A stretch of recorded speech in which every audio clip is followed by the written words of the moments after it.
Mm. Da da da da da da da da da. Da da da da da da da da da. Yeah. You go your way, and I will go mine, and I'll see you when I get there. Yeah.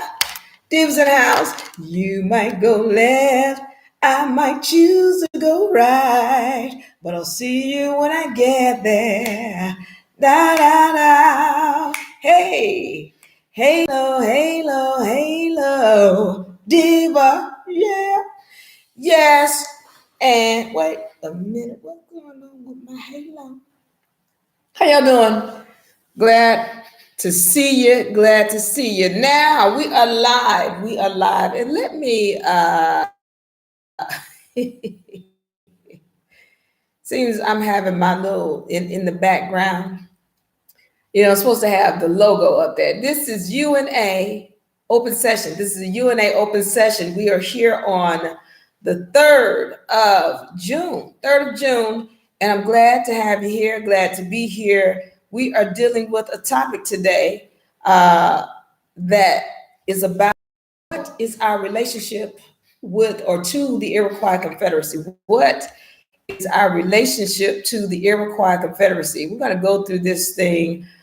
We've got, there's so much information surrounding the flag, and I had spoken on this in the past about the Iroquois Confederacy. You'll hear me speaking about that all the time, but we're going to go into it. That takes us into so many things: the history of the Americas, who were the Iroquois, the year of the Confederacy, and how it all came about, the treaties. We're going to go through those. We're going to deal with some of the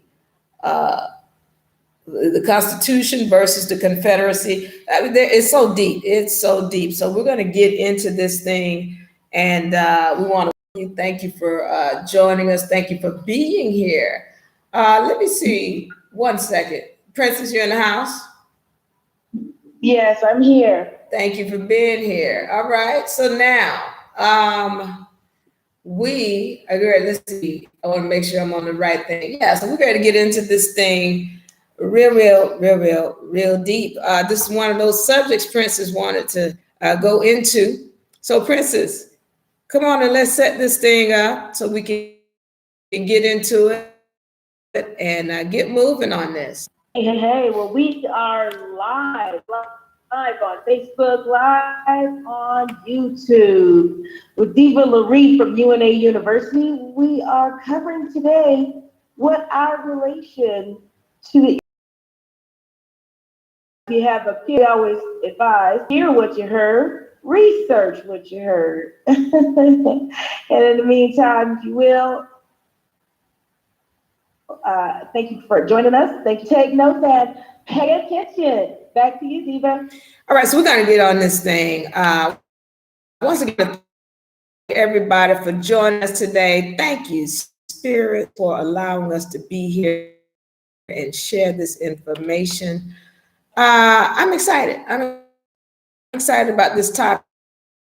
And please, if you all have any comments or questions, please leave that in the inbox or in the inbox, or you can leave them in the comment section, okay? Because we're going to get to them. Any questions that you have, because this thing goes pretty deep. This whole topic, it goes pretty deep. So we're going to get into it today. All right, what is our relation to the Iroquois Confederacy? Now, you all hear me speaking about this all the time. If you want the Iroquois Confederacy, please go to republic.com/doc. And you're going to be able to download the Confederacy, rather, the Iroquois Confederacy. There are two of them there. There's a PDF and there's a doc. Please grab both of them. You can also download a list. So we're getting into this thing. Just thank you all for coming in. Want to thank everybody for joining us. Thank you on Facebook. Love to see you. Love to see you. Getting stuff set up, everything set up for me. All right, so now you all can go and get this information. I'm gonna say it again: unarepublic.com/docs.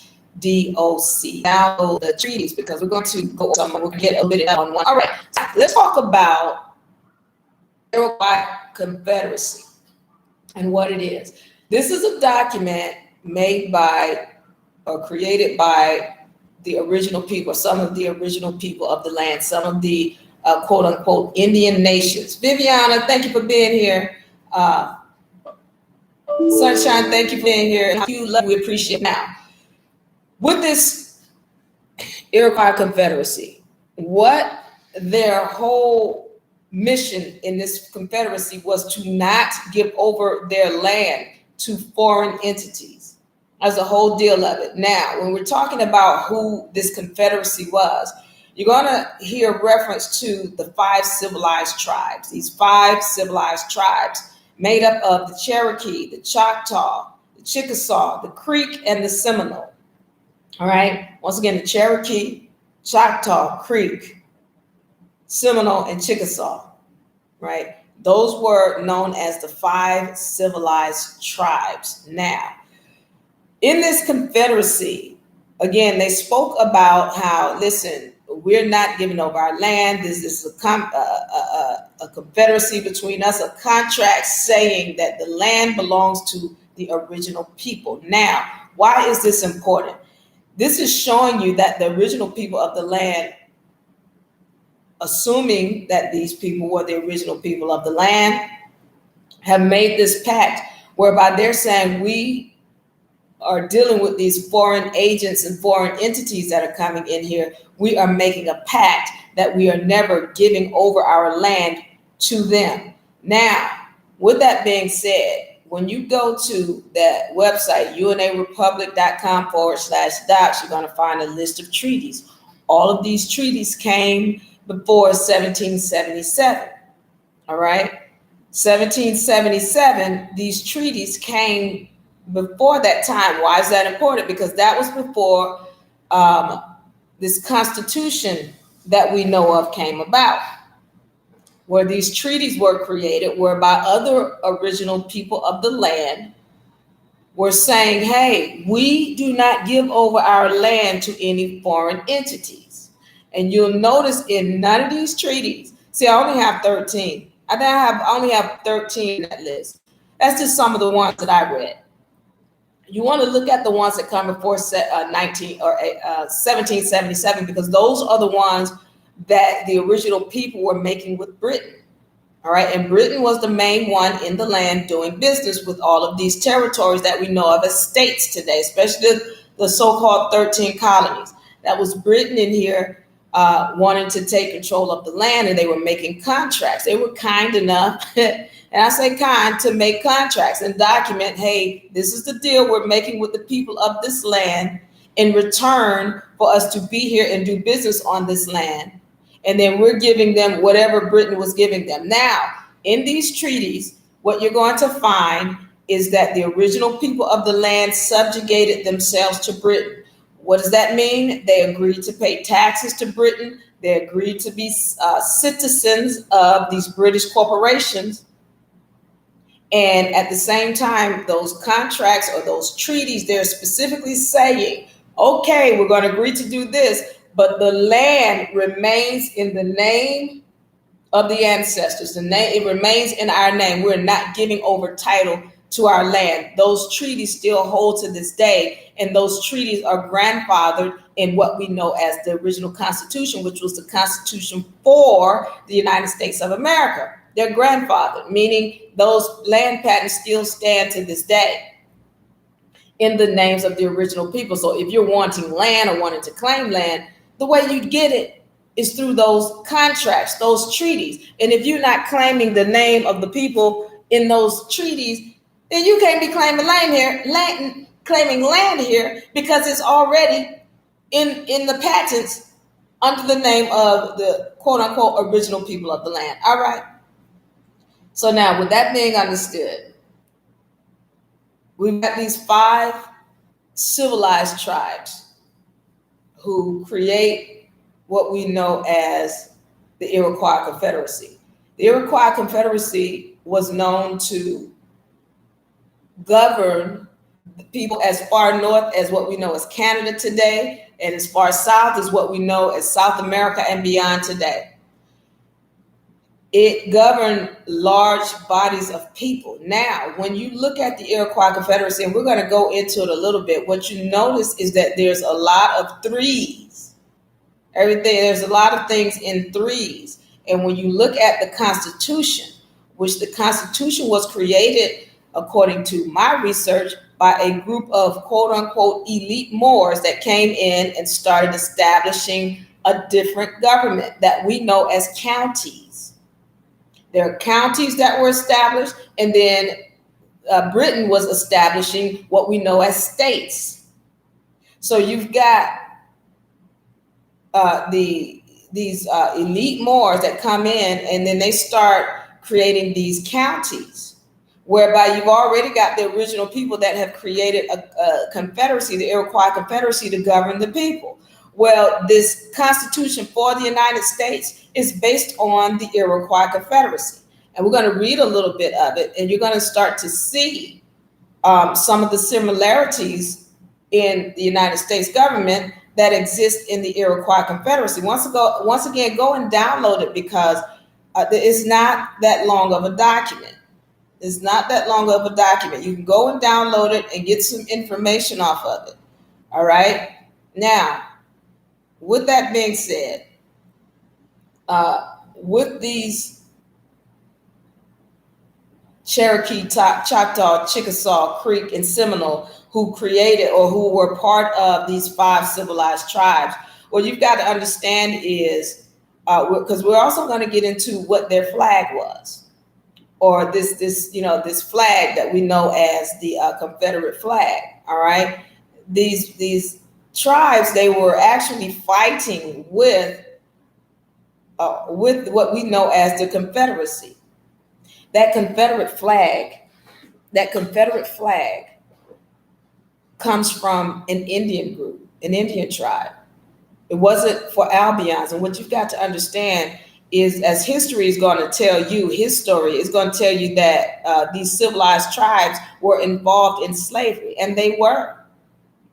But what they want you to believe is that they were holding Negro slaves and Black slaves. And what you got to recognize is that the terms black and white, for those of y'all who don't know, they have nothing to do with skin color.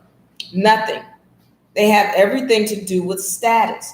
And we can see these facts, and all this stuff, there's evidence all over the place showing that, when we're talking about white, your original quote unquote white people were melanated folks. Your original Europeans were melanated folks.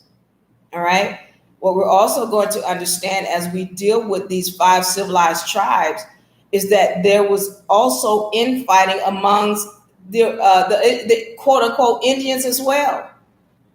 I tell you, again, we're going to recognize that there was a lot of fighting amongst a lot of dark people in this land. This includes Indians who were fighting amongst themselves. This includes the so-called Europeans who were coming over here. Europeans include Moroccans.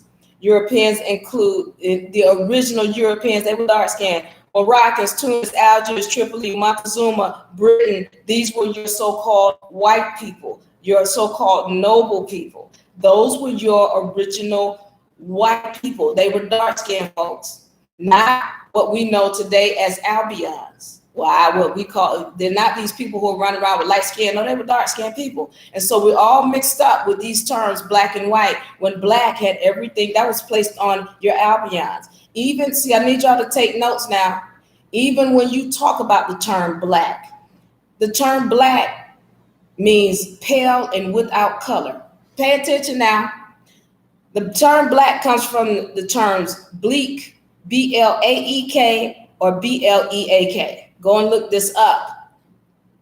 The term black has everything to do with pale and without color. Even when we go and look in other languages, French and Spanish, when any word that start with BL and end with a k sound, it means white. Blanco, blanco, blanc. Anything with a BL and end with a k sound, that has everything to do with white. And so this is another thing. I'm giving you evidence so you can go and look it up. When we're talking about what the term black or white means, go and look up white on the SF 181 form. Just look it up. SF 181 form. On that form, it's telling you right away, if you have eyes to see, it's telling you that when we're talking about the quote unquote white people, even to this day, it deals with people of Northern Africa, melanated people, people of the Middle East, dark-skinned people, or another group of people which was your original Europeans. Your original Europeans were dark-skinned people, period. And one of the fights of this whole Civil War that we're going to get into, the whole Civil War had everything to do with people, the original people not wanting the Albion to have citizenship in the Americas. That's what they're not telling you about. And that SF 181 form gives you clear insight into the fact that there is nothing on there for your people who were known as Albions to be citizens of the United States. You see something with Africa up there, you see something Germany, you see something, but you don't see any other quote unquote what we know as European countries today. You don't see Ireland. You might not see anything with Spain up there, but you don't see Sicily. You don't see these countries because there are certain people that weren't supposed to be citizens of the United States. And what happens is when we're talking about these 5 civilized tribes, they were involved in the slavery and the slave trade. As we go back to what the term slaves come from, it comes from Slavic and Slovakian. Those were Albions. They want to tell you that, the civilized tribes had black slaves. And so when they put that term black on there, then they transpose the term African on there.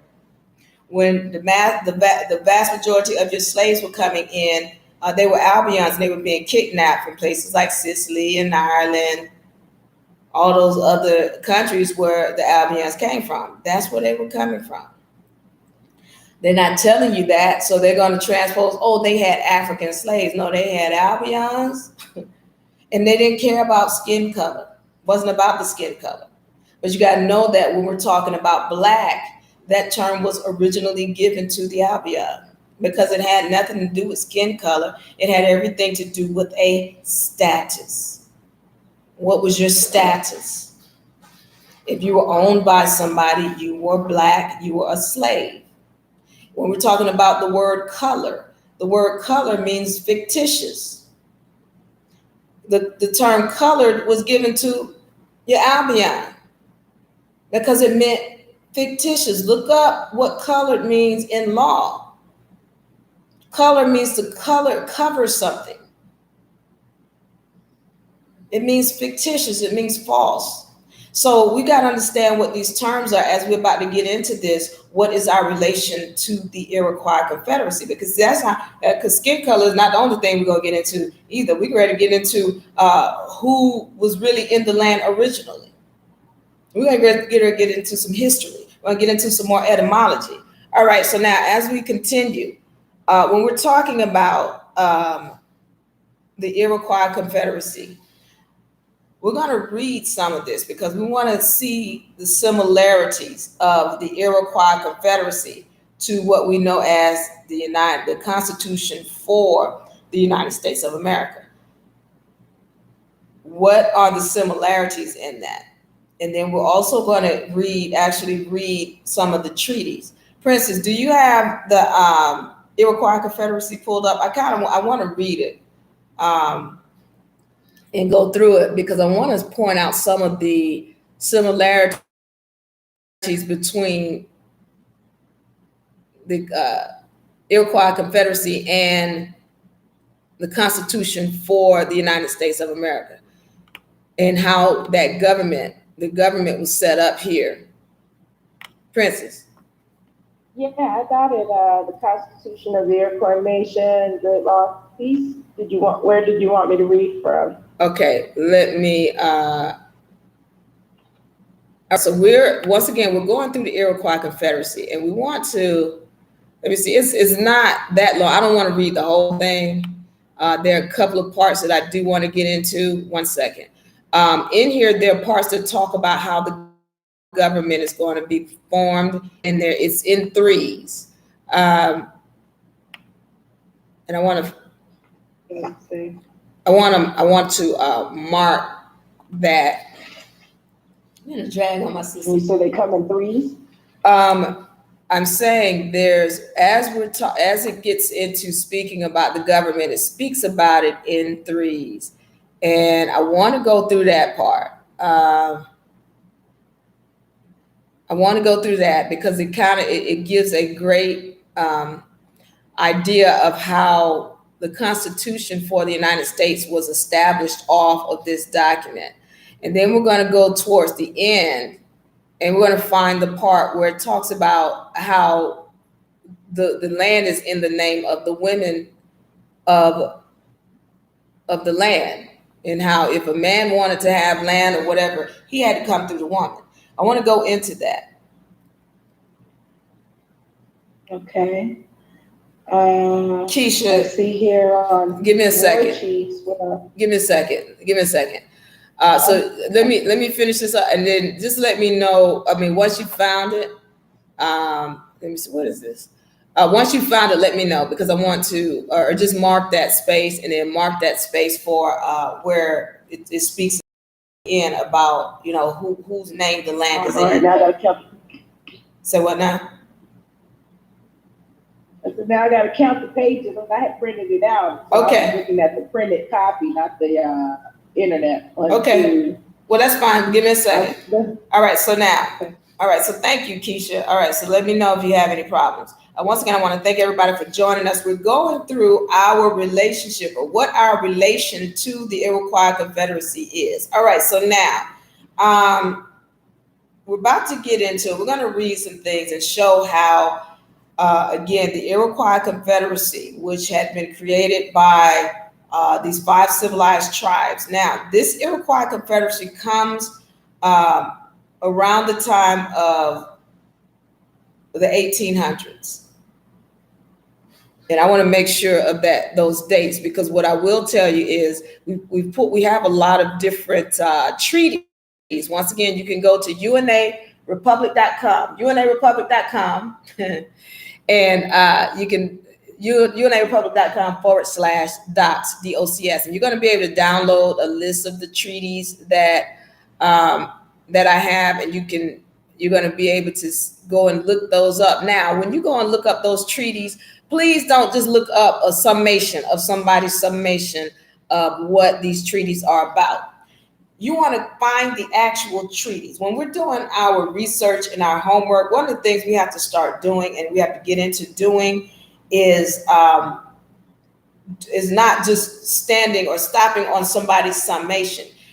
With these treaties, when you go and read these documents, the minutes of these treaties, you're able to see what was actually going on in the land. You're going to be able to see the treachery, the dirty deeds that was going on between what Britain was doing, how they were actually playing the original tribes against each other, all of the reneging, and listen, they're not victims.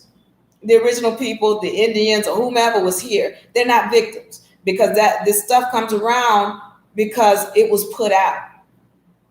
It's just energies that came back around. So, I'm going to get into the universal laws. I can't talk about this stuff without doing it, because I see it. It's written all over this place.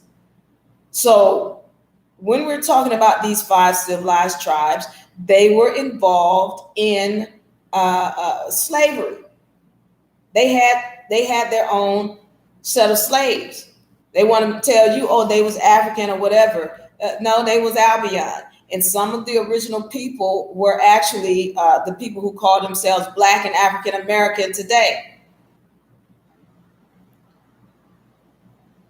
All right, now let's understand what happened with the five civilized tribes. Around the 1830 1850, everybody knows about the Trail of Tears, where the five civilized tribes were trying to get with the federal government.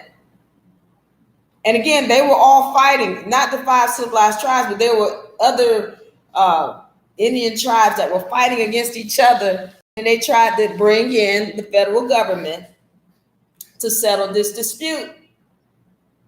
And it wasn't able to be settled.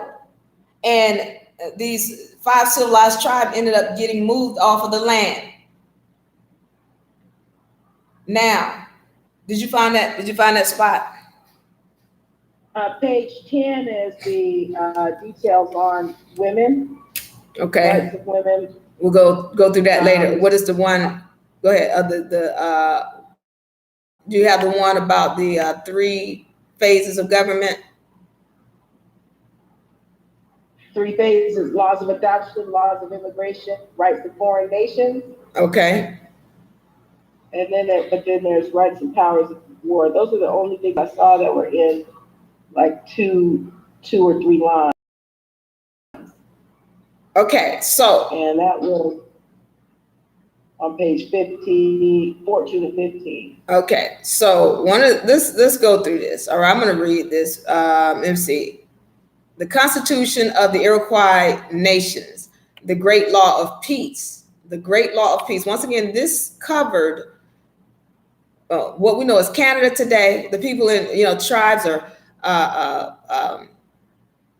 clans as far north as Canada and as far south as below what we know as South America today. All right, I am Dekawan Widia.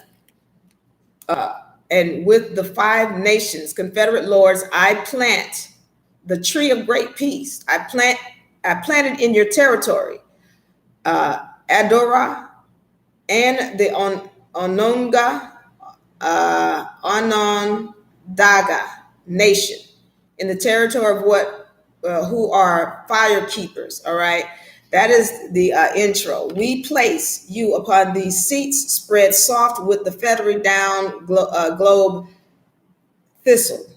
There beneath the shade of the spreading branches of the tree of peace, there shall you sit and watch the council fire of the confederacy of 5 nations, and all the affairs of the 5 nations shall be transacted at this place before you, Adora and your cousin lords, by the Confederate lords of the 5 nations. All right, so now 2 roots are spread out from the tree of great peace, one of the north, one of the east, one of the south, and one of the west. The name of the roots is the great white roots, and their nature is peace and strength. If a man or any nation outside of 5 nations shall obey the laws of the great peace and make known their disposition to the lords of the confederacy, they may trace the roots of the tree, and if their minds are clean and they are obedient and the promise to obey the wishes of the Confederate Council, they shall be welcome to take shelter beneath the tree of the long leaves. This is once again the Iroquois Confederacy. One moment.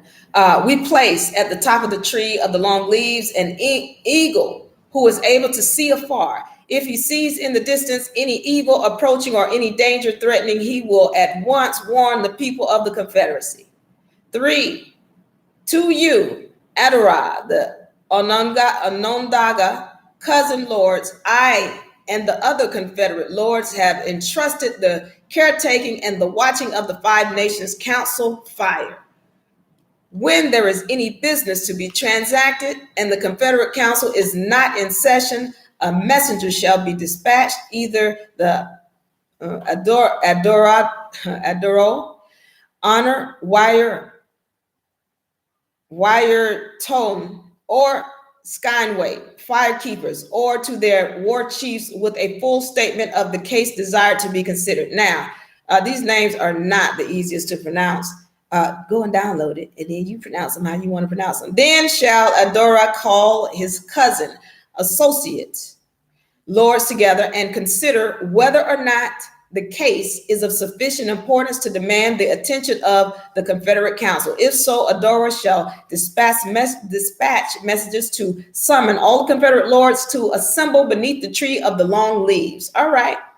So now we're getting into this, because what we're seeing is they are establishing themselves as the government here in what we know as the North America. Now, understand, all of this stuff is taking place around what we know as North Carolina.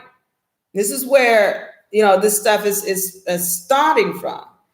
When the lords are assembled, the council fire shall be kindled, but not with chestnut wood, and Adora shall formally open the council. All right, it says, it's got a note on here. Chestnut wood throws out sparks in burning, thereby creating a disturbance in the council. All right, then shall Adora and his council cousin lords, the fire keepers, announce the subject for discussion. The smoke of the Confederate council fire shall ever ascend, and peace the sky, to that other nations who may be allies may see the council fire of great peace. Adora and his cousin lords are entrusted with the keeping of the council of fire.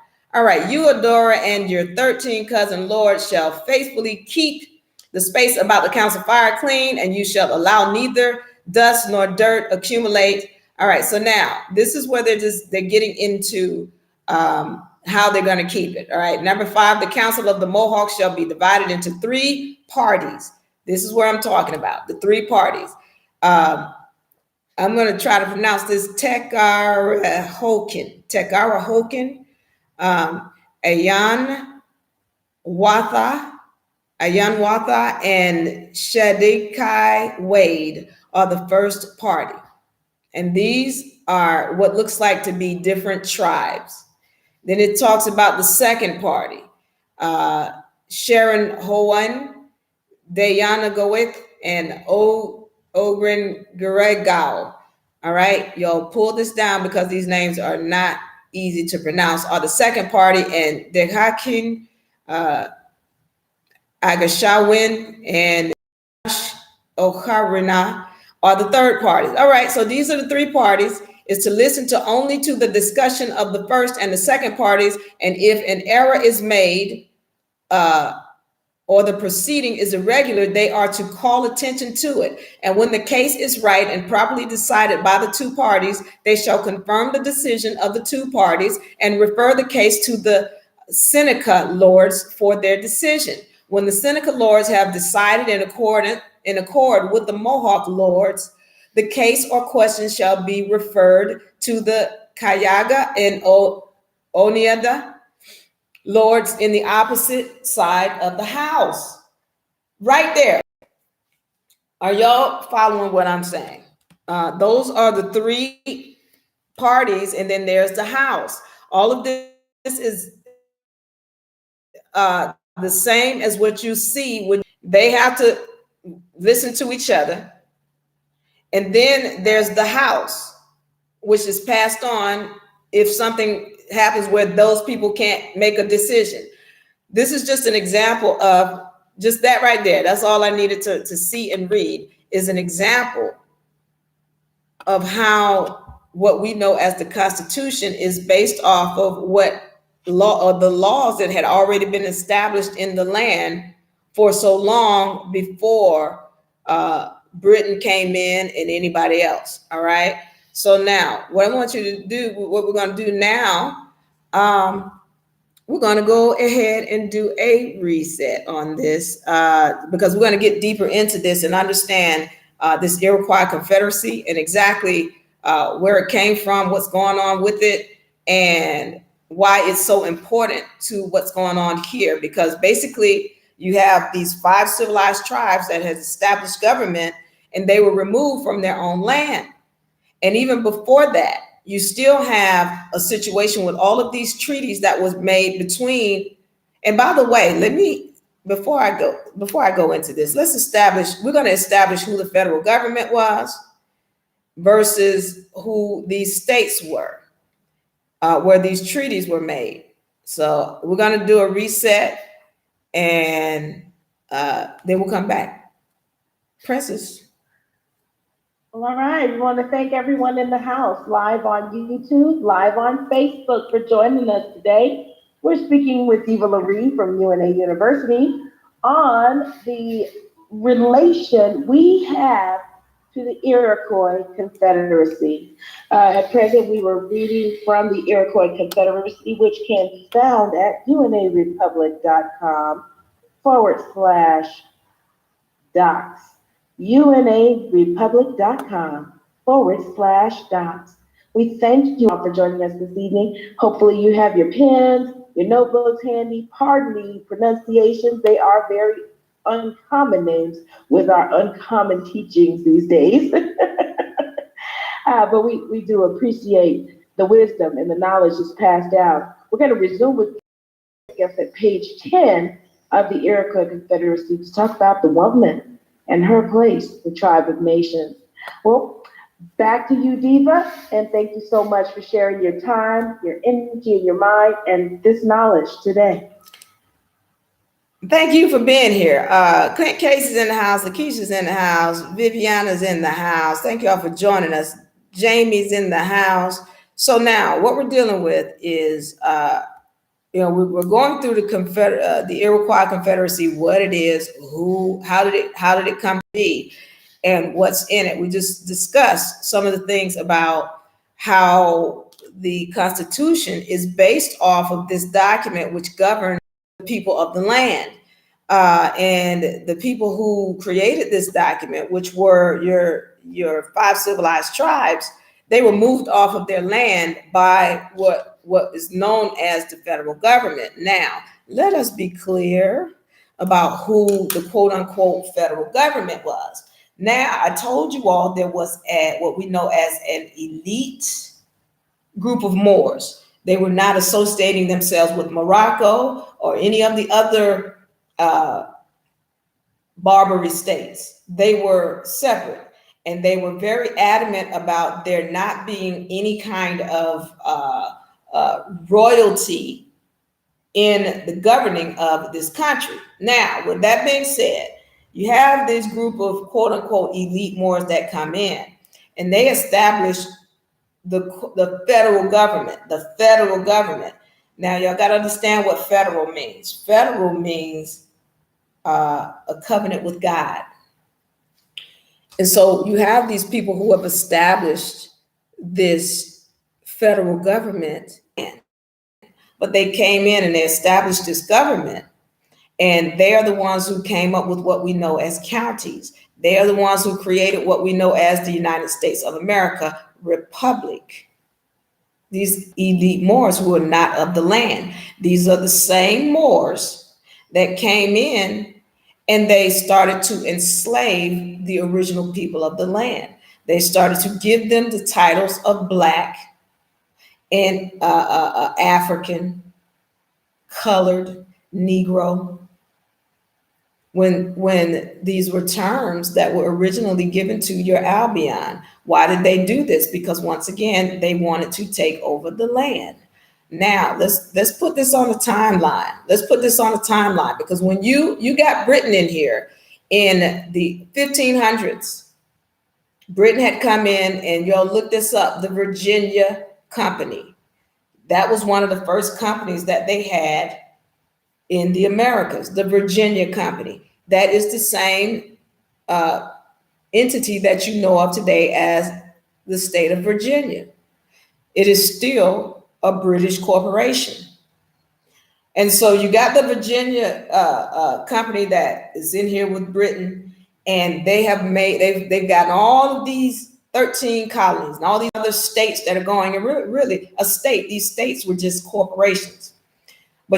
So Britain is in here, and then you got this other group of elite Moors that are running this other government who created the United States of America. And what they decided to do when they made this creation in with 1777, they didn't want Britain in the land anymore because Britain was doing all kind of dirty deeds. You can see that when you go and see the Declaration of Independence. They were doing the same thing then that they're doing now. Read the Declaration of Independence and you see how little has changed. Okay, so Britain or these elite Moors, they find a way to kick Britain out. There's this whole fight whereby the United States of America or these elite Moors are fighting with Britain to gain control over the land. And of course, they're going to involve the original people of the land or these quote unquote Indians in the land, making it seem as though, hey, we're fighting with you. We want to get Britain out. But you got to remember, again, all of these dark-skinned people. So now you got these elite Moors over here. They've taken on these original people or these Indians, pulled them in, and now they're supposedly working together. And then these two are going against Britain over here. They were able to kick Britain out. But by the time the 1880s rolled around, these elite Moors, they had started renaming the original people of the land who they brought in to fight with them to get Britain out. Well, they wanted control of the land. And so they started enslaving the original people of the land, giving them different titles. And see, we have been told, oh, you came off the ship coming from Africa, but that's not what these people were doing. These people were kidnapping people in the north of America and shipping them to the south, and kidnapping people in South America and shipping them up north, and then feeding them a story about, oh, you came from Africa, or oh, you came from, when the truth is they were in their own land. All right. And so now when we're recognizing and understanding this game, again, everybody's dirty, because when you look at even the Cherokee, the Trail of Tears and all of that, again, they participated in discombobulating a people. I mean, when you're talking about these slaves, the Albions from Ireland and all these other, they were kidnapped, and they were brought in, they were discombobulated, they were fed a story. And so by law, by universal law, when you put out that energy, it's got to come back to you. It's got to come back to you. See, I know this without even knowing the history. But once you know and you can see what the energies are, the history, you can understand that. Okay, yeah. And so we have factual evidence to show that these Cherokee, Choctaw, Chickasaw, all of them, they were involved in slavery in this land. They were involved in discombobulating a people in this land. And so when it happens to them, this is not just something that's happenstance. It happens to them because they did it to somebody else. So you lose your land because you took somebody else's, or you took somebody out of theirs. Okay. So as we're going on, we're understanding who these people are.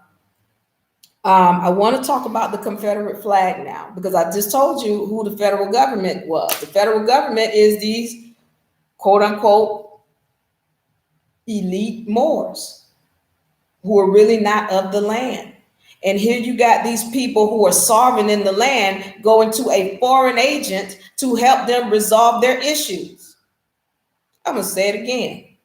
You've got sovereign people of the land going to a foreign entity to help them resolve their issues. The federal government is a foreign entity. And it still is. But I'll use it. I'll use it. But I know who they are.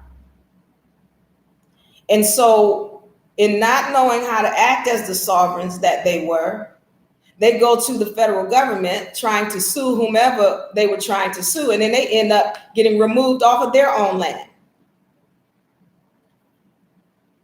The Confederate flag.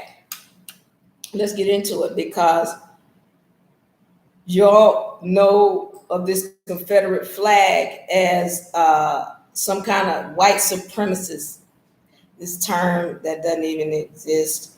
I won't go into that on this session, but you have been thinking that it's a white supremacist flag when that flag originally belonged to the so-called Indians. and namely the Cherokee, because the Cherokee was one of the biggest tribes or clans, if you will, in the land. The Cherokee were one of the biggest clans in the land. And so here you have the Cherokee flying this, what we know as this flag with the crosses on it. This belonged to the Indians. These Indians, who were they? Remember, they are of the South. They had slaves, and those slaves were mostly Albion.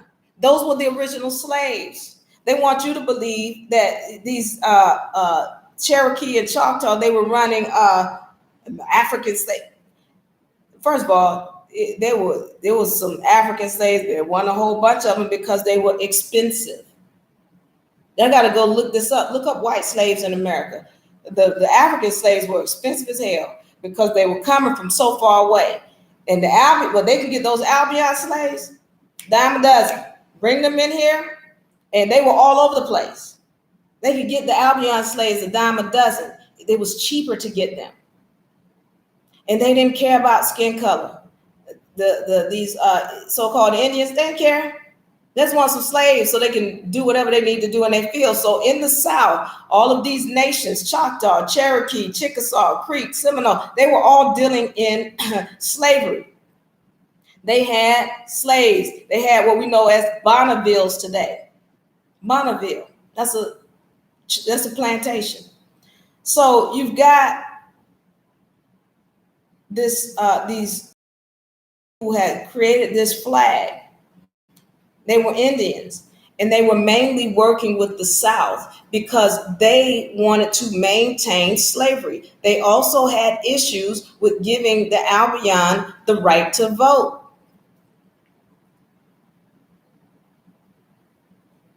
What you talking about, Diva? Listen, when they were originally got here, the Albion did not have any rights. They were known as Black. They had no status. Their status, rather, was Black, meaning they don't have any status. They don't have any rights. And so when you look at, like I said, the SF 181 and all of these other things, you have to understand that the original people did not want the Albion to have any rights. They didn't want them to be citizens of this country. And there's a reason why, and it was because they knew who the Albion was. Now, and I've said this in several of my other videos about what the deal was, about where the Albion came from. Y'all go back and look at the fact that the Albion is of the melanated people. They're spliced. They're spliced with our blood, but they're also spliced with other entities as well. And our ancestors, the people of this land, they knew that. And that was what the fight was about. They're telling you that it has to do with, the Black people weren't supposed to vote. Well, who were the Black people? The original Black people were your Albion, not your melanated people. They're not going to tell you that. So the Indians and all of them, they knew who the Albion was, and they were never supposed to be citizens of the United States of America. That was part of the contract that was made between the Indians and these so-called elite Moors, because these elite Moors, they were making contracts with the original people as well. But theirs was verbal. They weren't writing stuff down, these elite Moors, because these elite Moors started claiming to be the original people when they weren't. That's why you can tell by the language. You can tell by the language, the original people wasn't writing in English. They had their own language. It had to be translated to something else. The Iroquois Confederacy had to be translated to English. The original language of the original people was not English, but that United States of America, the Constitution for the United States of America, well, that's in English. And that when you look at that, you won't find any of the original names. All these names I was struggling to read in this document, you're not going to find any of those on the for the United States of America. You're not going to find not one of those names on that document because the original people didn't create that document. It was those elite Moors. This is why I'm telling you, you can tell that there was two different groups in here running, actually three different groups running government. You had your Iroquois Confederacy of these Indians that were in here. You had the constitutions for the United States of America. That was by those elite Moors. And then you got Britain over here running these states. When you look at the language, you know the deal. The Confederate flag, getting back to it, that belonged to the Indians in the area of Cherokee, in the area of what we know again today as North Carolina. But there were all kind of different Cherokees. They were a large clan. They were all over, but they had adopted that flag because they had started to fight. Now, we're told they had started to fight with those in the South, with the people in the South. Okay. And they adopted that flag. Well, now as it goes on, that flag became adopted by, other people who we now know as Albions. I know them as Albions. You call them white. They're Albions. So Albions adopt this flag, and now it's known as a flag of white supremacy. We don't like the black folk. When the truth is, it was about keeping, the Southerners who wanted to keep slavery. Well, who were the slaves? They were Albions. So when you look at it, it's really kind of funny because that flag was created by some dark-skinned people, the original people of the land, mostly whom are calling themselves Black and African American. And then the purpose of that flag, or the people who were running that flag, they wanted to maintain slavery. And most of those slaves were Albion. And we're not getting where that flag came from. Now, once again, if y'all have questions or comments, put them in the comments section. We're going to get to them. You can find us on YouTube. You can find us on Facebook at UNA America, on YouTube at UNA Republic. And I want to thank everybody for joining us as we go through this session and understand who's who and what's what and who was fighting who, because y'all got to understand there was a lot of dark-skinned people fighting each other in this land. Not only did you have your quote-unquote Indians who were your copper-colored folks, you had your melanated folks who were known as your elite Moors. Then you had the British who were amalgamated Moors, and Morocco ain't even coming in the picture yet. Morocco is still playing up under Britain because at this time, Morocco and Britain, they had an alliance that nobody talks about. They had Morocco and Britain had an alliance since the late 1500s. And Morocco did what Britain said to do, period, and point blank. And to this day, they are still aligned. So anybody who keeps talking about, oh, this is Morocco, you're stabbing your own self in the foot. Okay, but you can't claim land here because this ain't no Morocco. And there's no documentation anywhere showing that. Now, I've gone over what the terms black and white mean. If you're not understanding that, then I'm going to say it one more time for those of y'all who don't get it. When we're talking about black deals with a status. And again, anything start with a BL, end with a K sound, it means pale and without color. It means white. That does not describe dark-skinned people at all. And so that had to do with a status, and that was originally placed on your Albion people, light-skinned people. And that includes the term colored, Negro, because Negro was what, remember I just told you about what they were spliced with? Yeah. Y'all look up this term, troglodyte Negro monkey. Troglodyte Negro monkey. Y'all know it today as the chimpanzee. This is what they were spliced with. And the ancestors, the original people of the land, they knew that. And there was a fight to keep them from becoming citizens. This is why, till this day, you will not find anything on the SF 181 form, which is a federal document whereby an Albion or anybody who comes from those lands where the light-skinned people came from can be a citizen. These are just the facts. It's not me talking about nobody, because I love my Albion people. So I know that doesn't matter. I'm gonna say that, and then somebody gonna change it to be whatever they want to be. That's fine. I said what I said. I'm just giving you the facts. Go look it up. Now, white meant ruler, ruler of the land. It meant purity of blood. When you look under SF 181 form, which I continue to mention, what you're going to see is that the original white people were dark-skinned or melanated people. You're going to see that because the original Europeans were dark-skinned. Anybody coming out of the Middle East, those were dark-skinned. People in Northern Africa were dark-skinned. That's not a thing talking about Albions or light-skinned people. Y'all got to do your research, and then you're going to get this and understand what we're talking about.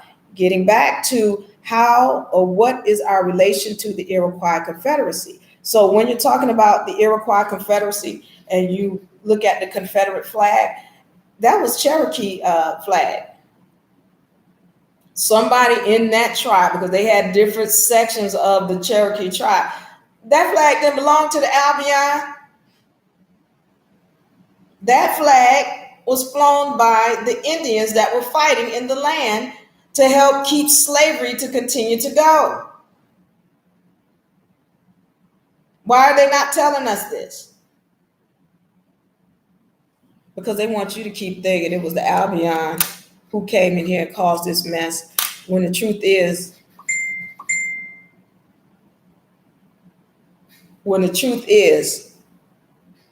that there were a lot of melanated people, dark-skinned people who were in the land fighting amongst each other. We're going to do a reset right now. If y'all have any questions, go ahead and put those in the comment section. We're going to want you to talk about what we have coming up, Princess, as well. So go ahead and let's do a reset. Awesome. Well, once again, thank you, Diva. Thanks for taking time out to share this information, reformation here with everyone live and live on YouTube. We are representing UNA University from UNA America, and we are speaking on what is the relation between us and the Iroquois Confederacy, how it relates to American history, how it relates to the original peoples here in the Americas. UNA University is currently offering ongoing courses. We have right now, we're in our 6th week of the Trust Law Basics for Business. We also have the Back Basics. Both are geared toward helping empower you to establish your own, claim your all cap person, how to do it, where to put it, and how to walk in it. And we thank people for that, even having the motivation and inspiration to pursue this knowledge to the depth. It's a good cause.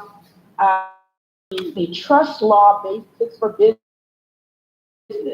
If you are in business and you want to know how to privatize and protect your assets, that is the place you want to learn.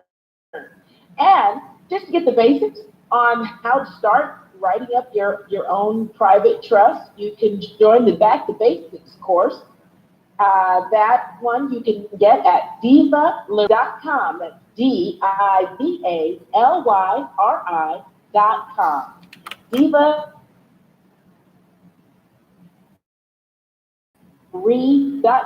And shoot that up, sign up for the course. We'd be happy to help you out. We also have in our recent runnings, we had a Sunday push on A4B. A lot of people love that. Lesson is to teach you how to send it back. If you want to enroll in that one, then say deal, go to unauniversity.com/A4B. Again, that is unauniversity.com/A, like Adam, 4 like the number, and V like victory. We want to thank you again for joining us. We've got some more courses coming up in the future, enhanced courses that will help you as you make this walk into your freedom. So YouTube channel as we go live with what we have coming up and up and coming. Get out, taking notes and pay attention. See, if we don't pay attention now, we're going to pay later. And some of us are already paying. You know what I mean? I want to thank Diva for that too, helping us to understand that. Well, we're going. What is our relation to the Iroquois Confederate? Please like and share and tell a friend. Thank you very much. Yes. Now you can find us on YouTube. You find us on Facebook at UNA. And we go live now. We're going to be on every Tuesdays. What time are we on? We're on 9 o'clock, 9 a.m.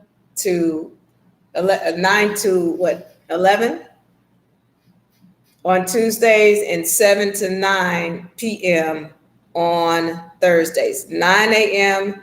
to 11 a.m. on Tuesdays, and 7 to 9 on Thursdays. To 9 p.m. on Thursdays. All right. So now y'all can catch us here. So now, Princess, do we have any questions?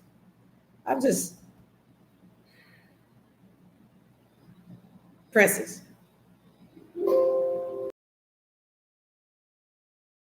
Yeah. Yeah. I've been talking to you all a while. No, I see comments, but no questions at this point in my side of the chat. I'm not seeing any questions. All right. So I'm going to get back into this thing. And also. Hey, Rob Banga. Rob Banga's in the house. Rob Banga. One of the bankers. Hold on. I'm trying to see. I don't know. My scroll is going haywire. Yeah, mine is acting funny too. That's why it's hard to see. All right, so now if you all have any questions, put them in the comments and we will try to get to them. All right, now here's the deal. Okay, hold on with that one. Can you speak on why we always see pictures of melanated beings hung, but none of the albia? Okay, good. Clint Casey. Thank you, Clint Casey. See, good. Let's talk about the hangings.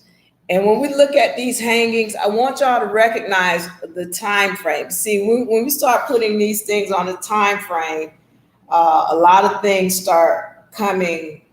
They start to come into order, and you start to recognize what's going on. Now, when we're looking at who these dark-skinned people were that were being hung, these were not slaves. See, people want to say they hung the slaves, but see, when you even take time to think about it, it doesn't make sense, because you're telling me that these melanated people, where you can just walk down the street and pick one up and then they're a slave, and you can turn them into a slave and make a lot of money. Well, why are you hanging them? You just hung. That's like shooting your horse or burning your car. Why would you do that when you can make a lot of money off of it or sell it? That doesn't even make any sense. And whose slaves were these that they were hanging? Why are you hanging the slaves? Because they weren't slaves. They were elite Moors who refused to give up their property. They refused to give up their land, and they were hung for it. So let's get this. When did this happen? Mid 1800s. All of this stuff came into effect. When you start talking about hangings, just look it up. Look up the mass hangings. Always talking about the mid 1800s. This is the time when the Moors were losing their ground. These dark-skinned people, they were getting kicked out. They were getting moved out because, see, now this takes me back into more history. All right. When we're talking about what happened with the Moors, remember I told you these elite Moors, they came in here. But wasn't just them. So you got these elite Moors in here. They started renaming the original people or the Indians as black to black and colored and Negro. And then you got another group of Moors from Morocco who came in and they started bringing in all of these Albion women. So what would happen is this started happening in the mid 1800s, again, around that time. When we're talking about Morocco and their entrance into North America, the time frame you're looking at is 1778, because this is when Britain got kicked out. And when Britain got kicked out, remember, they had already been aligned with Morocco. They called Morocco in to give the United States of America hell. All right. So now I got to set this up so that you understand this game and how it worked, because that's an entailed question. When Morocco comes into the picture, they start making deals with other nations to do business in the Americas. And their deal was, you got to pay me tribute or booty. Tribute or booty. What tribute or booty were they paying? They would pay these Moors with what we know as Albion women as slaves. That was their tribute or booty. These women became a part of the concubines of the Moors. Y'all get this? Go look up Moorish bathhouses, Moorish concubines, daughters of the American Revolution. Look that up. These were the women who were slaves to the Moors. These were Albion women, slaves to the Moors. So how can you tell me? You're gonna tell me Albion men was running this country when you got melanated males? You got these melanated males that are selling the Albion women or taking the Albion woman as their slave. Somebody lying to you, because it doesn't even add up. All right. So you've got these Moors that are taking these Albion women as slaves and sexing them. Well, these women started giving birth, and these children that they were giving birth to started being trained to take over government. The Moors started training their offspring to take over government.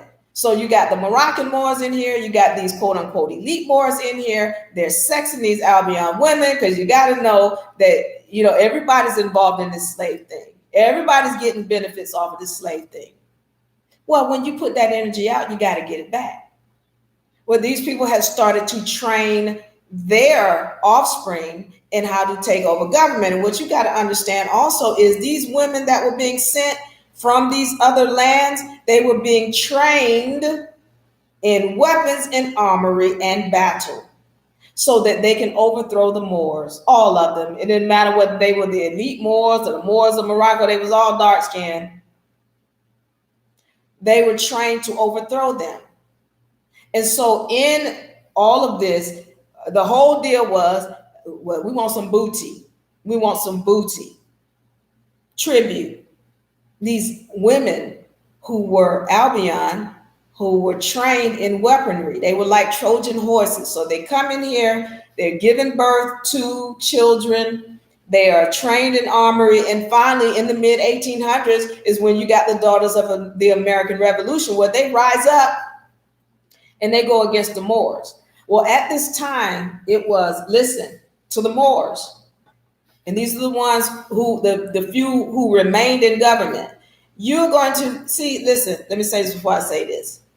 When you go back and you look, you're going to find that Moors were judges, doctors, landowners, lawyers, you name it. They were bankers. They owned all of this stuff. They had all of the land. When you start talking about, I told y'all, Williams, Johnson, Harris, Davis, all these what y'all call plantation names, those you can't trace those back in the Albion heritage, but you can trace them back in the Moors heritage. Those were Moor names. They want to tell you, oh, this is the white man name. Those were Moor names. You don't trace them back in their heritage. You don't trace it back into the heritage of the original people either. But the Moors, that was their names. So when we start talking about these plantations, who really owned them? Who really owned them? Bonnevilles, whose was those? Those were Moors. So when the Albion comes in here and the Spaniards and whomever else, after they had been amalgamated to whatever point in the mid 1800s, they had to say to them, listen, you're going to either give up your riches and your plantations and your land and your banks, or we're going to kill you. And they refused. And those are the people who you see hanging. That mass hanging, all that stuff took place in the mid 1800s. Find the timeline. This was the mid 1800s. And those were your people who were being hung. Those was the Moors, the elite Moors, and then the Moroccan Moors who were running this game. When those women rose up, oh, we good to get put y'all down. Why George Washington talking about, I chopped down my father's cherry tree? Y'all pay attention. Y'all pay attention. I chopped down my father's cherry tree. See, y'all think George Washington was Albion because they're showing you those pictures. George Washington was a direct descendant of the Queen of England.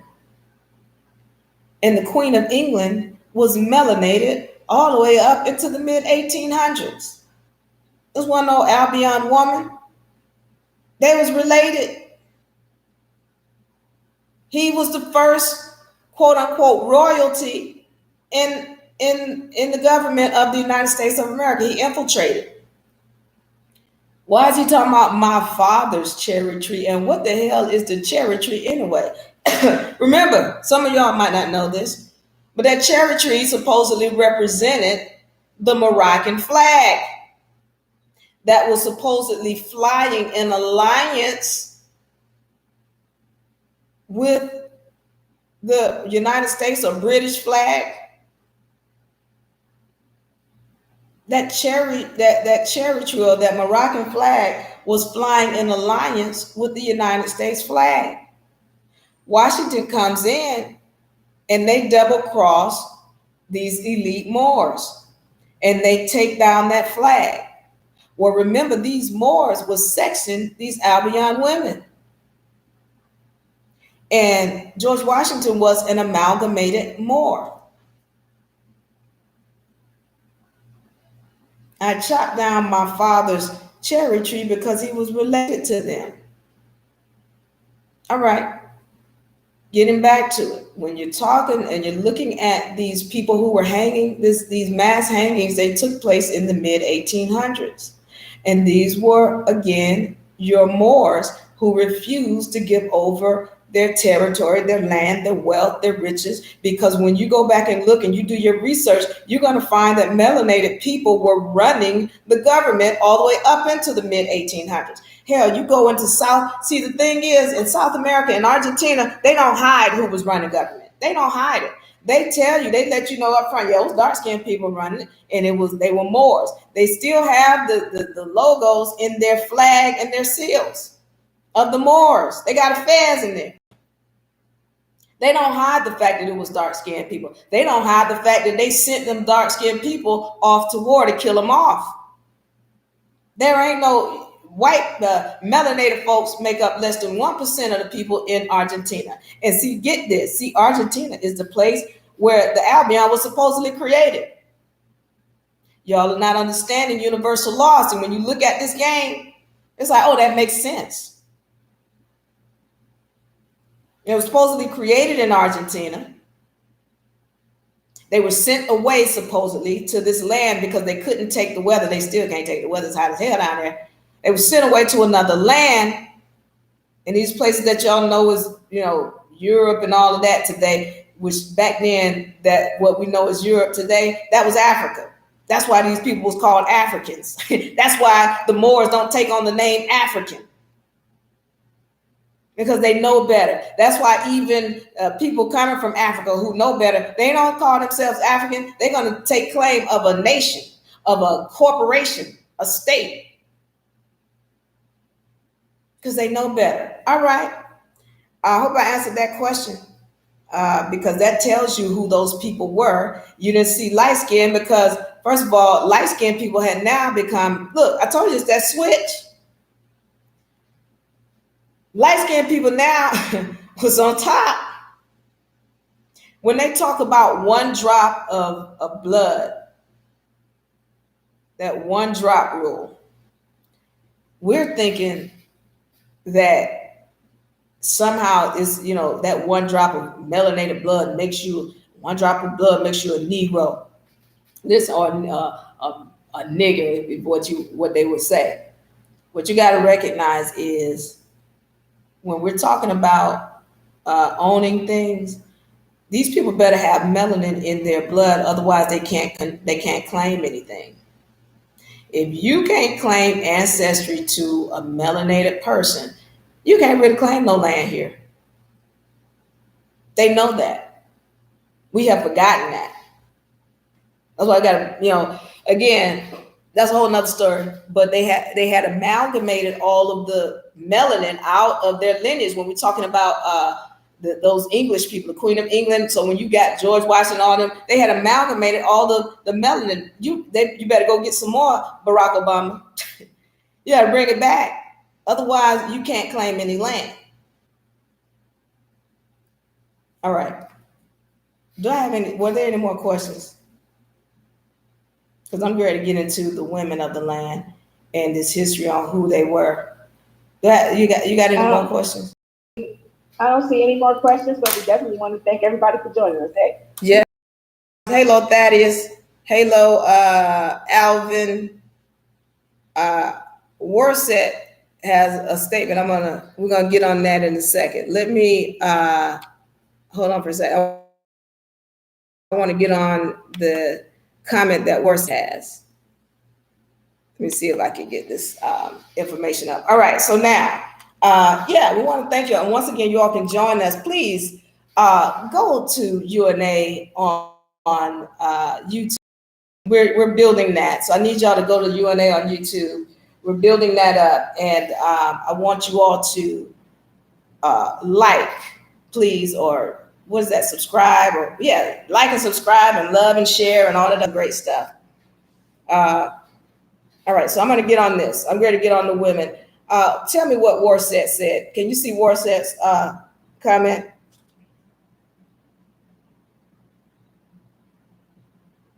Princess? I'm trying to see it. I'm sorry. I was trying to see her comment. I see nothing in the world. Just switched. Okay, here. All right. We're going to get on the history of women. We're going to get on these treaties.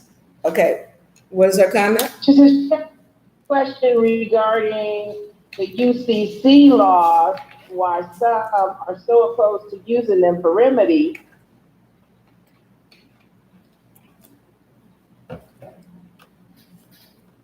Is that it?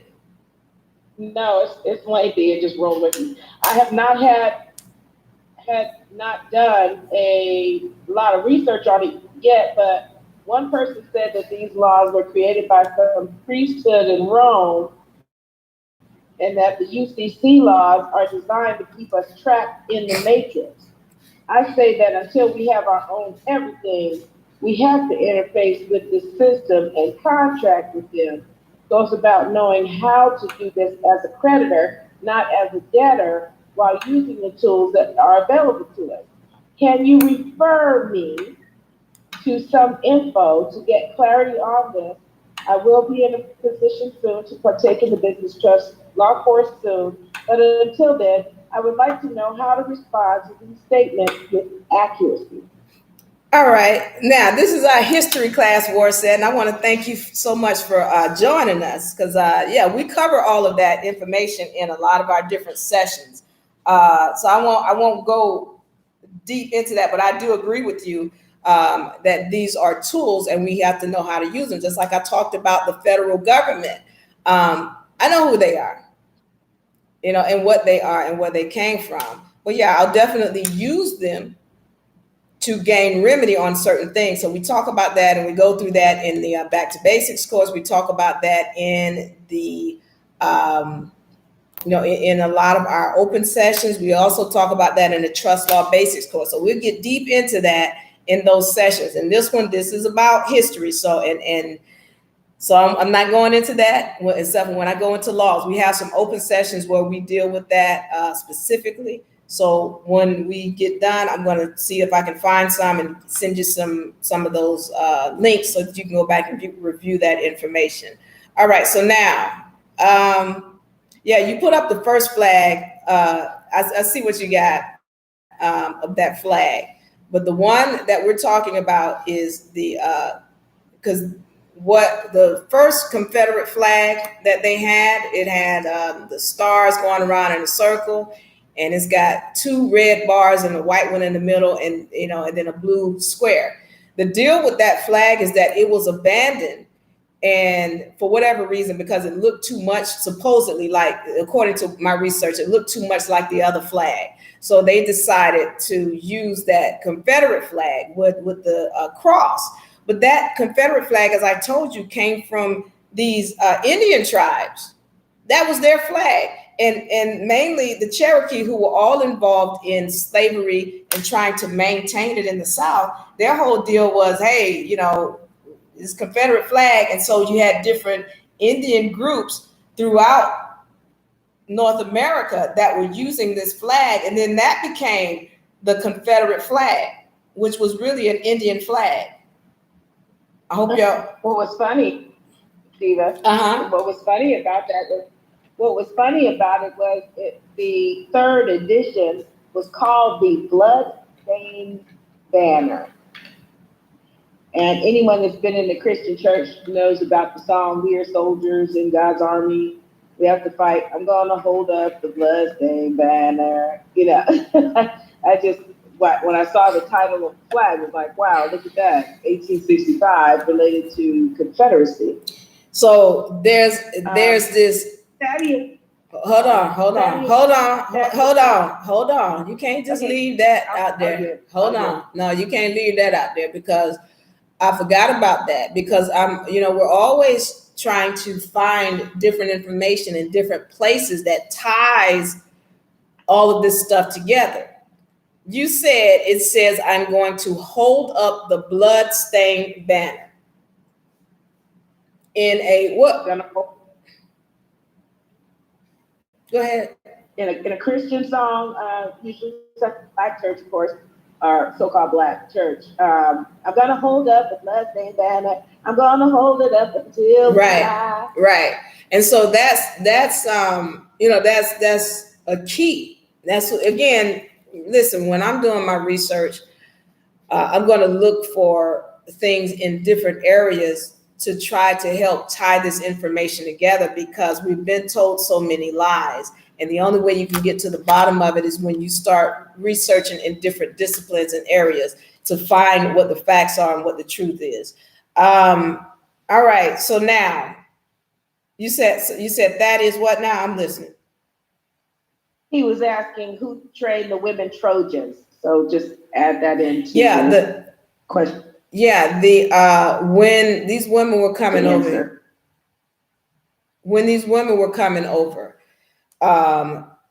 they were coming from Spain and Germany and some of the other countries or states that wanted to do business here. They were purposely sending in these women because they were trying to take down the Moors.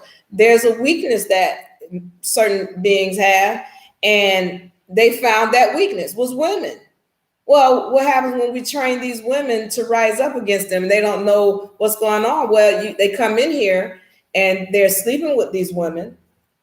Well, they're not recognizing that they're plotting on them the whole time. So I hope that answers your question. Who trained them? The people, the countries that were sending them over, mainly Spain,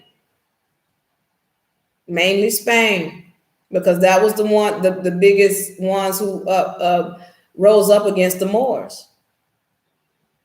All right. Anybody else have any questions? Nancy. Okay, so now I want to get into let me get into this history, and then we're going to go into some treaties to close it out. When we're looking at the history of North America, I just gotta, listen. I'm gonna say it because even though I know that y'all are not gonna listen, y'all gotta understand that this land of the Americas, especially North America, was clearly in the name of the women. And this is not, again, a diss on nobody. But even then, if you wanted to have land, you had to go through the women. This is just now, I'm getting ready to read the Iroquois Confederacy. I'm not making this up. I'm not, this is not me saying anything against brothers or males, but I'm trying to make sure we recognize whose name this land was in. Whose name the land was in as I put my battery. Look at. Like, here we go. All right. So, here we go, everybody. Hold on to your hat. Hold on before, I don't know what that is, but just hold on. All right. So now I'm going back to the Iroquois Confederacy, and it talks about the lords. No lord shall ask a question of the body of Confederate lords when they are discussing a case, question, or proposition. He may only deliberate in a low tone with the separate body of which he is a member. Number 14, when the council of the 5 nation lords shall convene, they shall appoint a speaker for the day. He shall be a lord of either the Mohawk, Onondaga, or Seneca nation. The next day of the council shall appoint another speaker, but the first speaker may be reappointed if there is no objection by a speaker's term shall not be regarded more than for the day. Number 15, no individual of foreign nation interested in a case, question, or proposition shall have any voice in the Confederate Council except to answer a question put to him or them by the speaker for the lords. If the conditions which shall arise at any future time call for an addition or charge or change of this law, the case shall be carefully considered, and if a new being seems necessary or beneficial, the proposed change shall be voted upon, and if adopted, it shall be called added to the rafters. Again, just the way that they're operating or setting this up is very much similar to what we see in the Constitution and the way they set that up. One moment. All right, let's see. Now, whoa. I have 2 of the Iroquois Confederacy. Once again, if you don't have that, you can go and download it from unarepublic.com/docs, DOCS, unarepublic.com/docs. All right, now, you said 44. Let me say this. Number 17, it talks about rights and duties and qualifications of lords. Number 17, a bunch of a certain number of shell wampum strings, each to span the length. Okay, this is what it's talking about. Shall be given to each of the female families in which the lordship titles are vested. I'm going to read that again because I think that made it clear. A bunch of a certain number of shell wampum strings, which is like the flag, each to span in length, shall be given to each of the female families in which the lordship titles are vested.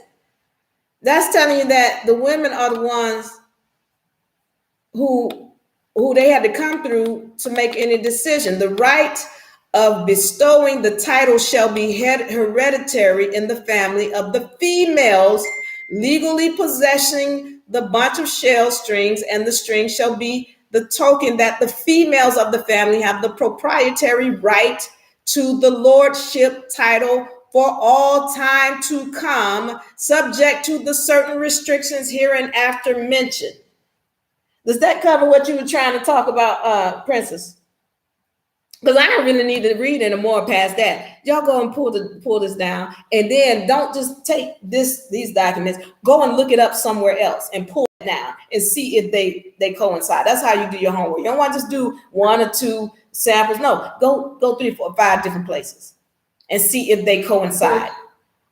You said what, Princess? Article 44 says the lineal descent of the people of the 5 nations shall run in the female line. Women shall be considered the progenitors of the nation. They shall own the land and the soil. Men and women shall follow the status of the mother. The women heirs of the Confederate lordship, Article 45, titles shall be called royale, noble, for all time to come. The women, Article 46, of the 48, now 50 royale families shall be the heirs of the authorized names for all time to come. This is the Confederacy. This is the Confederacy. Once again, this document is stating who is the owner of the land. And again, see, I need to go back in history because y'all got to understand it was originally the women. When we're talking about the Amazons, those were South America. When we're talking about the Khalifa tribe, that was a group of females in what we know as California, which used to be an island.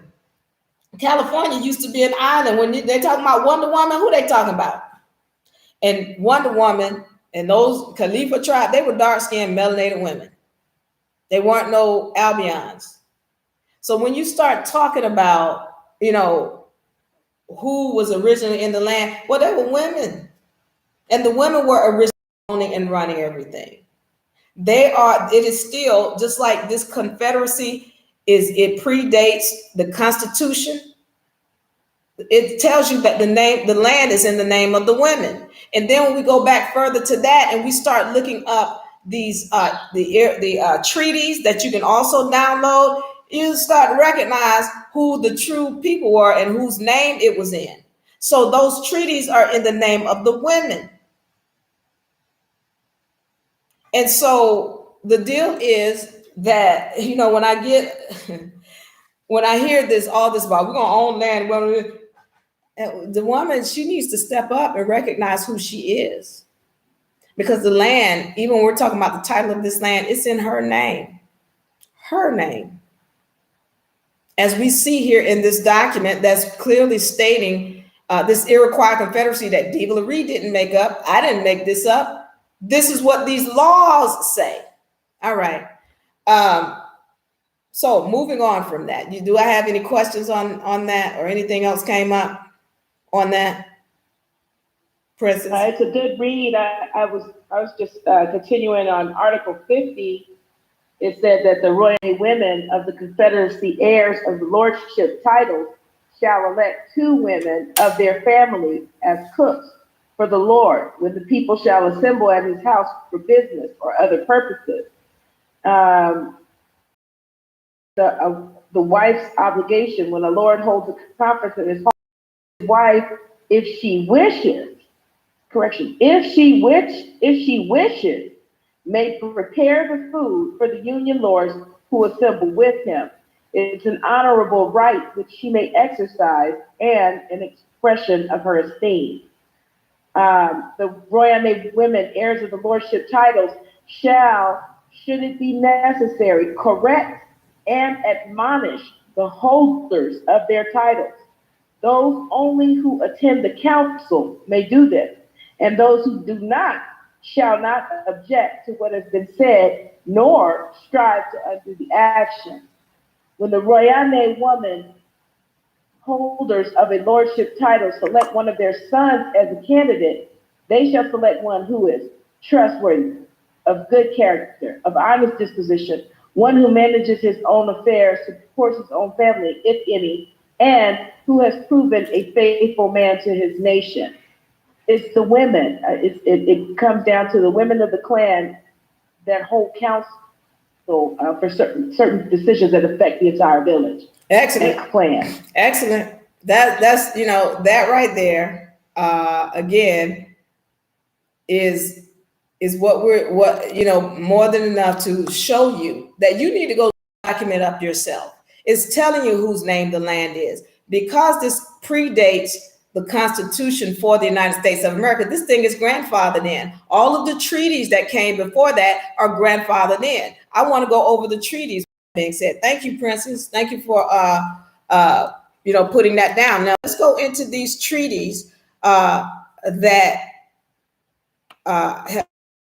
you can find a list of at unarepublic.com/docs. unarepublic.com/docs docs. Now, when I look at these treaties, I have a list. You'll be able to scroll down and see a list of I have 13 here. This is just a smidgen of the treaties that are out there. But all of these, the vast majority of them come before 1777. And so when we're looking at the Treaty of Easton, the Great Treaty of 1722 between the 5 nations, deed and trust from 3 of 5 nations of Indians to the king in 1726. The treaty held with the Indians in 6 nations. So it goes on. But listen, I need y'all to understand this. Do not just go in and look at a snippet of what it's about. Don't do that. Because first of all, Wikipedia is not telling you the whole truth, and they're going to rename and rephrase, and then everything they're saying becomes a lie. Go read it. Why is it important? See, when I do my research, I want to hear my ancestors speak. I want to hear them speak. So the way I do that, I don't want to hear somebody's opinion or synopsis. No, I want to see the actual document. I want to get as close to the actual document as I can. What we have been given in these treaties, when you go and look for them and pull the actual treaties down, the documents, you get the minutes of what happened. When you're reading, and I have read through every last one of these 13, all of the minutes, all pages of them. Now these get long. Those treaties there, they get long. The minutes get long. You want to read them because it's telling you what kind of, Britain came in here and was playing these different groups against each other. They were lying to them. They would tell them, hey, look, don't do business with that tribe over there, because that tribe over there, they working with the French. And so listen, this is what you do. You give us your land, and then we're going to take care of it for you. And we're making a treaty with you. And, don't do business with them, but, just do business with us. And then the Indians in this tribe, they'll come back a month, 2 months later. And these suckers, they got the French in the land and the other tribe. They're like, wait, we thought you told us not to do business with them. Because, we did business with you. Oh, well, it's all good. So just that kind of backstabbing treachery. It's like you told us not to do business with them. And here you are. You got them all in the land and you doing business with them on our territory. So that's just part of it. I mean, there was situations where the British were taking the land. Now, and it's not just the British fault. Again, remember, these are dark skinned. These amalgamated Moors coming in here. They ain't no Albions. So you got these British coming in here, and they've said, hey, we want to make a deal with you all on the land. And Britain might give them some sugar or some blue jeans or some whatever they were giving them. And after 2 weeks, all of this stuff that they have given them is gone away. But Britain was still in the land. And so here you got the original people like, wait a minute. Now, this stuff you gave us is gone. Ain't no more sugar. Ain't no more the blue jeans and all this other little trinkets and stuff you gave us. That's gone. But you still in our land, and we need more money. And then the Indians and then Britain was like, no, you made a contract with us. You said we can keep the land. We already made the contract. We gave you what you asked for, so we're gonna stay in the land. Now, true enough, the land still belongs and still is in land patents to this day in the name of the original people. However, they couldn't get Britain up out the land. And this was we're talking about 1600s when these contracts were being made. Go look at them, 1700s. We got some in 1720s. This is when these contracts are being made, and you can hear what was going on between them and Britain, and how there was a lot of cheating and stealing and frustration on both sides. Both sides.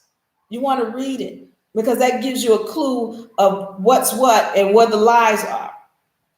All right, do I have any more questions in here, Princess? We have a few comments. Brother Thaddeus was speaking, I suppose when we were doing the reading, he said these are rules of order. Nations are made of male and female. Just remove confusion in case anyone got lost in that sauce. Earth is mother, he says. And then he asked if you teach on mitochondrial DNA. Yeah, I love talking about the mitochondria. Yes. Additionally, oh yeah, we got a history course for the sisters, and I guess maybe some guys are also welcome, men, I should say. We're going to have a course on history and the woman coming up here soon. We'll post the dates when we set the date. Brother Howard Davis, he says the woman owned the land where the man was. Oh, I think he meant land. The land where the man was, the protector of the woman. The land can't be passed down to the Albion. This is why we can't mix. To his statement, is why she can't mix. Something that I saw sitting with some of the original tribes that are in New Mexico. I learned that the women, if they had children outside of the tribes, that their children were not accepted, as opposed to the men who could bring, like the woman couldn't bring a foreign man to the res to live, but the men could bring a foreign woman to the res to live, but she had no inheritance. And the woman who went outside of the res to create her family surrendered her inheritance by going outside. Okay. Unless she returned with her child. So I think that's what he was talking about, Howard Davis, when he was saying that the land can't be passed down to the Albion. This is why they can't mix. The woman, yeah. Was there any other questions on there? That was it. That's all that I could see. That is on the mitochondria. Teach on the mitochondria. All right. So one of the things we want to recognize as we're in this, there were a lot of different dark-skinned people fighting. When it came down to it and the overthrow of the Moors, you got your elite Moors who had already started to enslave the original people and the Indians in the land. And then you've got these Moroccans who had started to come in after Britain had gotten kicked out. And there had been a hostile takeover of the states. Remember, the states are just corporations. And when the United States of America fought with Britain, that was a hostile takeover of those corporations or those states. And so what we got to recognize is when we're talking about a federal government, that was those quote unquote elite Moors that were in here that established what we know as the federal government. When we're talking about the states, that was they still are British corporations, all of them. They're British corporations. When you're talking about now, there's a difference, and I need y'all to pay attention. There's a difference between the state of Florida, state of Georgia, state of Texas, and versus the Georgia Federal, Georgia Republic. All right. Georgia Republic and the state of Georgia are two different entities. Georgia Republic is an actual country. The state of Georgia is a British colony. Is anybody understanding that?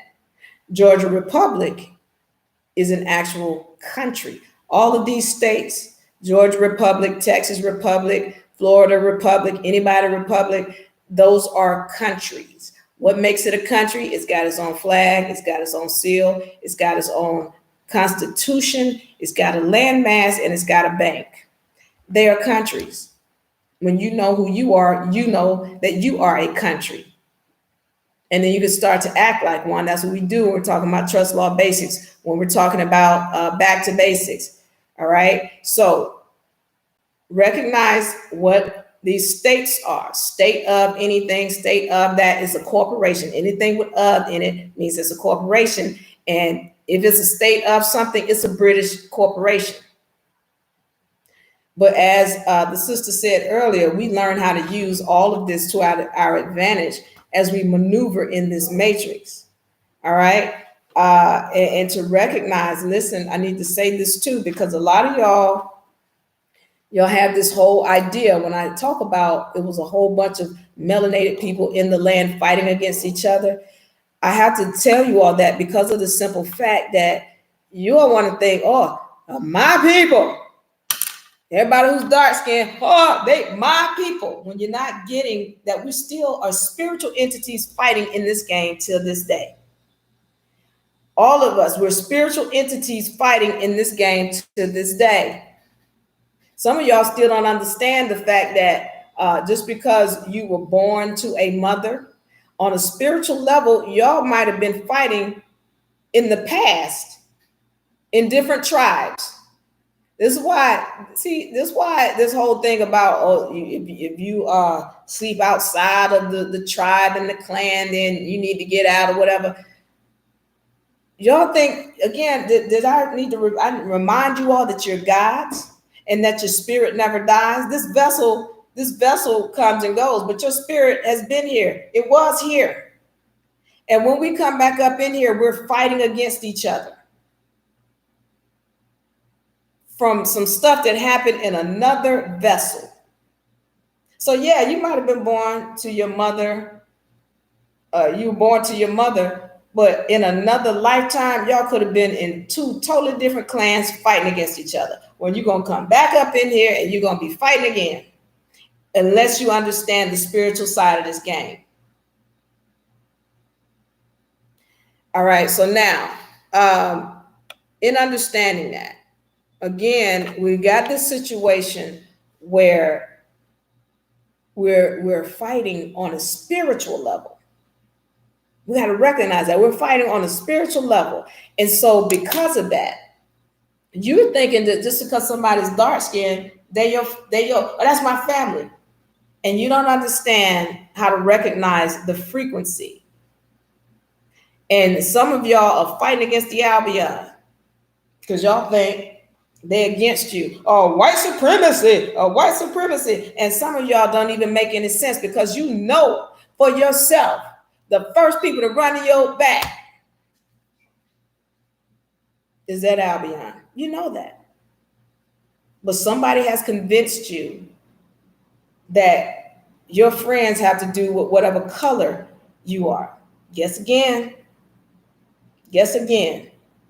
We are spiritual entities fighting up in here, coming back, circling, and you got to recognize your own energies.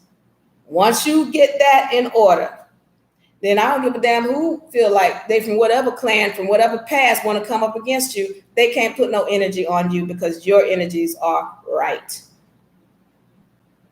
Once you get that, then this whole game becomes easier. And the same thing with these higher laws. In concerning these lower level laws, everything comes into play. Everything becomes easier when you get your higher level energies right. All right. If I don't have any other questions on anything, I want y'all to remember we got a history course that's coming up. It's coming up in July, second week in July.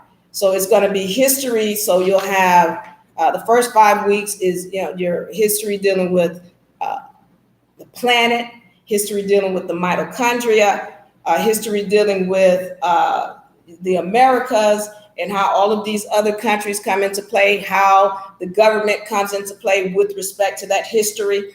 And then we have the second 5 weeks is for the women's studies, because listen, I'm sick of y'all garbage talking about some male hate speech.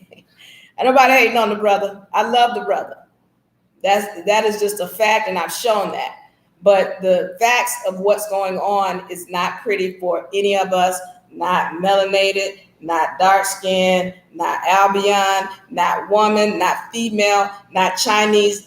What's going on in this history and what's going on with us is not pretty. And I'm just going to tell the facts.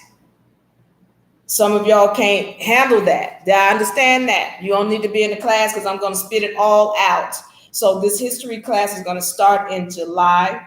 You're going to want to be a part of that. It's going to be a 10-week session, 10 weeks. And we're going to go into all of this history stuff. We're going to break it down. We're going to give actual information where you can go and find your own sources. Because it's not just about us feeding you or spoon feeding you. We want you to see it for yourself, because you're not supposed to believe anything I say, or anybody else for that matter. You got to go and see it for yourself. Look it up, research it. The more you know, the more intelligent you are, the more we can build in this game. So keep that in mind. We do have that history session coming up. It's a 10-week session. Y'all want to be a part of that. We also have the Back to Basics session for those of y'all who want to know law. You want to get in on that beginner state, y'all get into that. We also have a financial instrument writing. So when we talking about bonds, A for Bs, certificates, all these other things, but we have the promissory notes, all of that, writing those, understanding how to write those. Y'all want to be a part of that seminar that's coming up again in July. We got 3 sessions coming up in July. Back to Basics, our 100 level course. We've got financial instruments coming up, which is our advanced session. So we're going to be dealing with mortgages. So if you have a mortgage, you want to be in that class. If you got some kind of child support issue, you want to be in that class. But that is an advanced course. So if you don't have the prerequisites, you won't get into that class. So you want to make sure you go to get your, you don't have your basics, you don't have your trust going. You need to get that together so you get in that seminar. We can deal with writing these bonds and financial instruments and what it takes to get things done on that. All right. We also have, again, a history session that's 10 weeks. The first 5 weeks is for your standard history. Then the second 5 weeks, this part 2 is for women. And yes, we're going over the mitochondria in that we're going to get deep. And we're going to tell you all of the ugly stuff that happened in history. And then you can go and look it up for yourself. And then you can determine how you want to use it in your own truth. All right.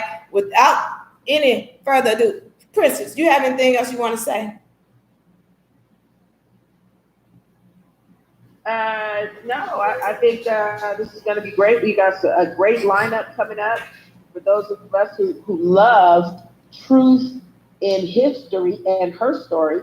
I love the fact that anyone who comes to seek will actually be fed properly, and that misnomer will be removed of teaching hate, because there's no hate here. We can't win with hate.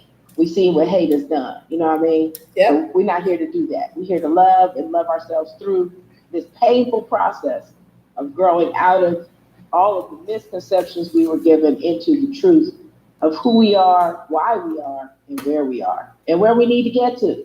All right. So thank you, Diva. Thank you for doing this for us repeatedly. We thank you. Well, thank you for showing. I'm thanking you for the students of the past, the students of the present, and the students of the future. Well, Princess, thank you for showing up and helping me to stay on point with all this stuff and being my researcher as well. Thank you for doing some research for us on the back end. So yeah, you do a lot of stuff on that. Let's see. You put the classes up here. Good. El Bay. They are foreign, so-called black to replace the Aboriginal people. Who are they, El Bay? El Bay. I was confused with those. And thank you for joining us. Howard says that was both men and women can't pass down the land they mixed with the Albion. Okay. Uh, yeah. And that being said, like I said, okay, I get it. The mixing thing uh, on any level. Because that's why I tell you, I'm not going to like what I have to say in this mitochondria class. But yeah, come on, get into class. Come on, let's tell the truth and see what's going on. Because there's a lot of mixing going on that y'all think is okay that we're not supposed to be doing, which is why we fell from grace and lost our powers, because we mixed with some other beings that we weren't supposed to be mixing with. Y'all think it's just the Albion. Y'all ain't gonna like what I got to say. None of this is pretty. But if you want the truth, join that class. Join it. I dare you. History, the truth. All right. Starting in July, second week in July, we're going to get that class up and running. Y'all want to be there. We're going to tell the truth if you can handle it. All right, Princess, I'm going to get out of here. We want to thank you all. Make sure you all join us here on Thursdays from 7 p.m. to 9 p.m. This is our open session. We have another open session, 9 a.m. to 11 a.m., where we're going to be speaking on different topics. Today happened to be another one on history, dealing with the Iroquois Confederacy. What is our relation to the Iroquois Confederacy? I hope you all got some good information from it. Go and look up the information, the topics that I put out there. Go look it up. The Iroquois Confederacy, I have 2 of them on unarepublic.com/docs. Go pull it down. You'll pull down those treaties. And if you find more treaties that came before 1777, please send them to us, because those are just the 13 that I found and actually read all the way through for myself. Not the synopsis, but I read those treaties and the minutes in those treaties, every last word. And I say to you, the original people, or these Indians, these quote unquote Indians, they were making deals with Britain whereby they subjugated themselves. They decided they wanted to pay taxes to Britain. They decided to try to get remedy from Britain and to get some protection or whatever, when they didn't have to do that. And in doing so, they turned over control of the land. However, those patents, the name of the land is still in the name of the original people. Now, who are you claiming to be? If you claim it to be more, you ain't going to find more in not any of these treaties. You're not going to find the word more in the Iroquois Confederacy. You're not even going to find the word Morocco in any of those treaties or any of the Iroquois Confederacy. You're not going to find it. So who are you calling yourself? What are you calling yourself? All right. Princess, thank you so much once again. I appreciate everything you do. Thank you all for your love. I appreciate that. And know that I love your brothers. I love your Albions. I love my sisters. I don't see why y'all don't think I ain't hating on them, because I told y'all it's the woman who got to pick herself up. She the one who's causing all this mess. I said it. I'm surprised y'all haven't given me no hate on that, but okay. Now I'm gonna tell you the truth. Y'all come to the history session. Diva Laree, we love you. I love you. I'm out. Bye-bye. Peace. Later.